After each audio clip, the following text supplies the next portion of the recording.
मेरे नन्हे से बाल गोपाल, आज आपके स्नान करने का दिन है।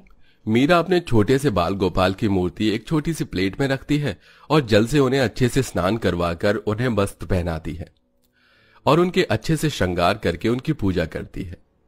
पूरे जग में मेरे बाल गोपाल से ज्यादा सुंदर और कोई नहीं। आज तो मैं अपने बाल गोपाल को काला टीका भी लगाऊंगी, कहीं किसी की नजर लग गई तो। मीरा बचपन से ही भगवान श्री कृष्ण की भक्त थी। दिन रात उनकी पूजा करना, उनकी भक्ति में लीन रहना और उनके भजन गाना, ये सब मीरा के जीवन का हिस्सा बन चुका था।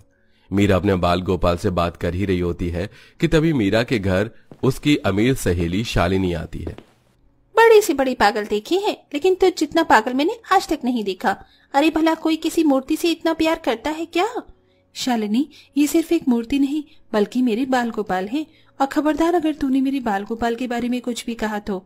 अरे बाबा, तू तो गुस्सा ही हो गई।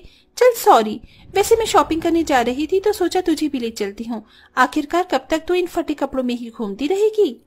शालिनी और मीरा दोनों ही बचपन की सहेलियां थीं, लेकिन अपने पैसों के चलते शालिनी हमेशा अपनी गरीब सहेली मीरा का मजाक उड़ाती थी।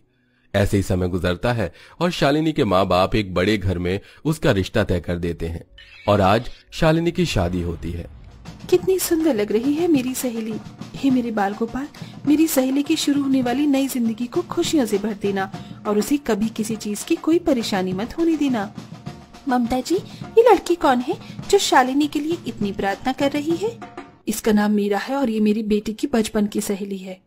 मीरा की माँ ममता अपनी बेटी की होने वाली सास को मीरा के बारे में सब कुछ बताती है, जिसे सुनकर आज तक मेरी अनुराग के काले रंग की वजह से कहीं पर भी उसका रिश्ता तय नहीं हो सका।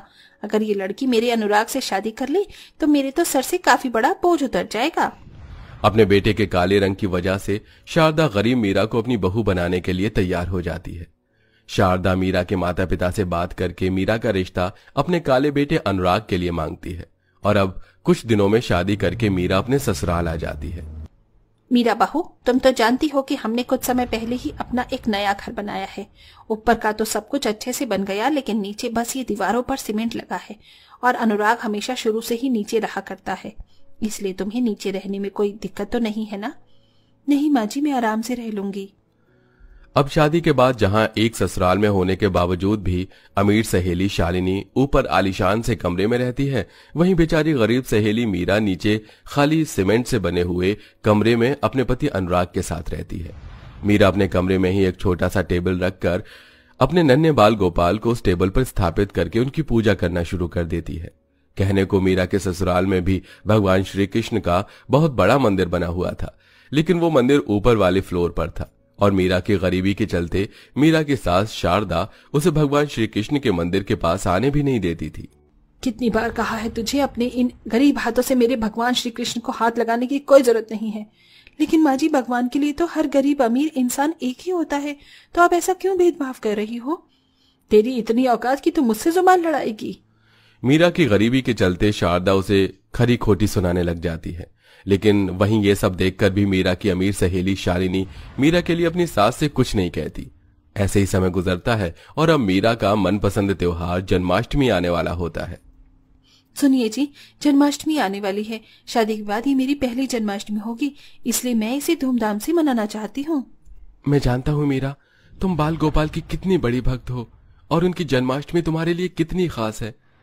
देखो, तुम फिक्र मत करो, आज शाम को आते हुए मैं मालिक से जन्माष्टमी मनाने के लिए थोड़े बहुत पैसे ले आऊंगा।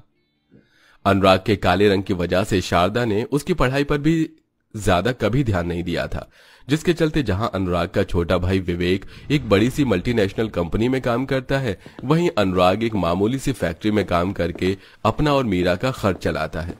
अनुराग अपने सेठ से जन्माष्टमी का त्योहार मनाने के लिए थोड़े बहुत पैसे मांगता है, तो सेठ उसे पैसे देने से मना कर देता है, जिसके चलते बेचारी मीरा काफी उदास हो जाती है।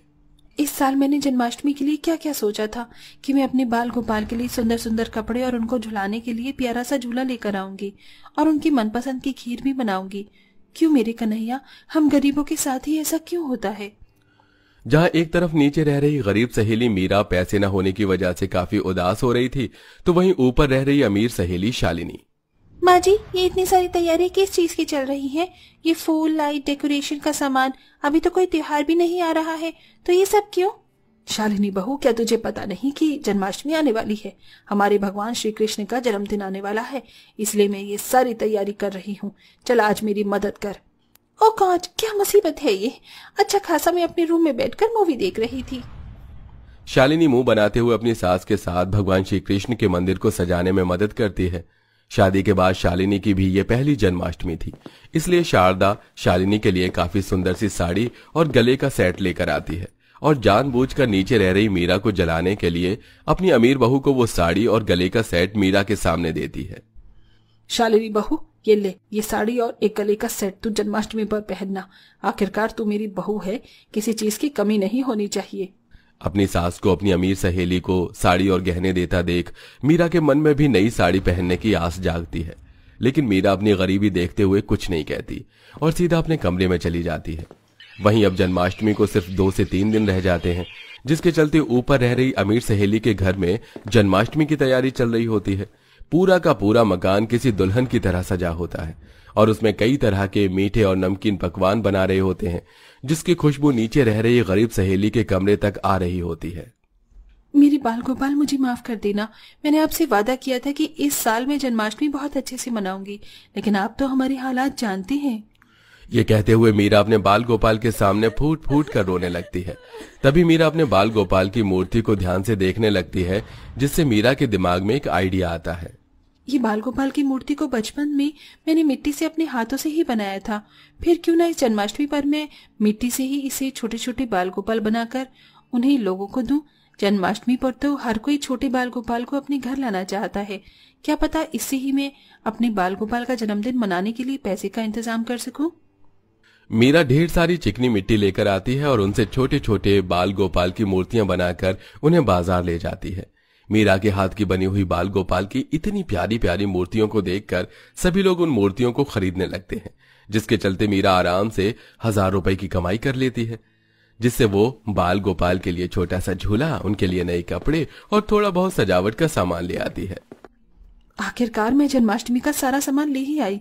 अब मैं धूमधाम से अपने बाल गोपाल का जन्मदिन मनाऊंगी। 2 दिन गुजर जाते हैं और आज जन्माष्टमी का त्योहार होता है, जहां ऊपर रह रही अमीर सहेली आराम से उठती है और अपनी सास की दी हुई साड़ी गहनों को पहनकर तैयार होकर बैठी थी। वहीं नीचे रह रही गरीब सहेली मीरा सुबह सुबह उठकर बाल गोपाल को स्नान करवाकर उन्हें नए वस्त्र पहनाती है और उनके लिए निर्जला व्रत रखकर उनके लिए खीर का भोग भी बनाती है। और अब मीरा और अनुराग मिलकर उनकी पूजा करते हैं। अच्युतम केशवम कृष्ण दामोदरम राम नारायणम जानकी वल्लभम। अच्युतम केशवम कृष्ण दामोदरम राम नारायणम जानकी वल्लभम।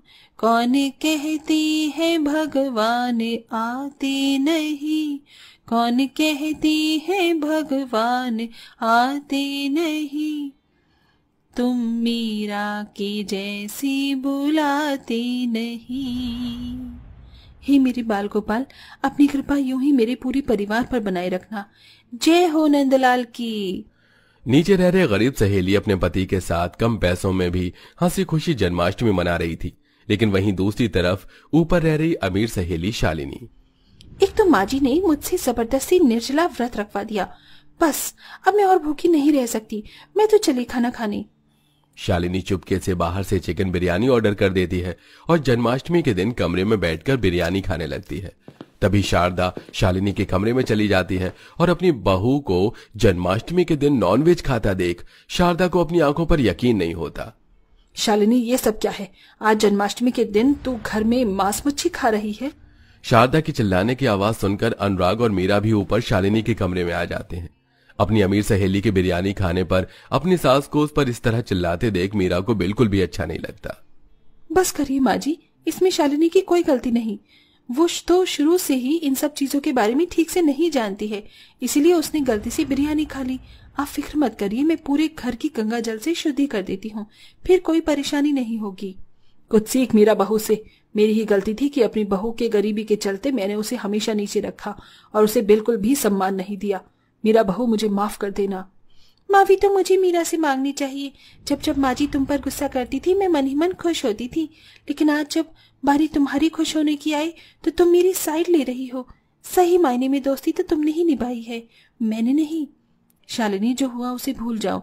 आज जन्माष्टमी का दिन है, चलो अब सब कुछ भूल कर जन्माष्टमी मनाते हैं। अब दोनों अमीर गरीब सहेलियां पूरे परिवार के साथ में हंसी खुशी जन्माष्टमी का त्योहार मनाती हैं। और अब मीरा भी शालिनी के साथ रहने के लिए ऊपर वाले फ्लोर पर आ जाती है और अब दोनों अमीर गरीब सहेलियां एक साथ हंसी खुशी रहती हैं।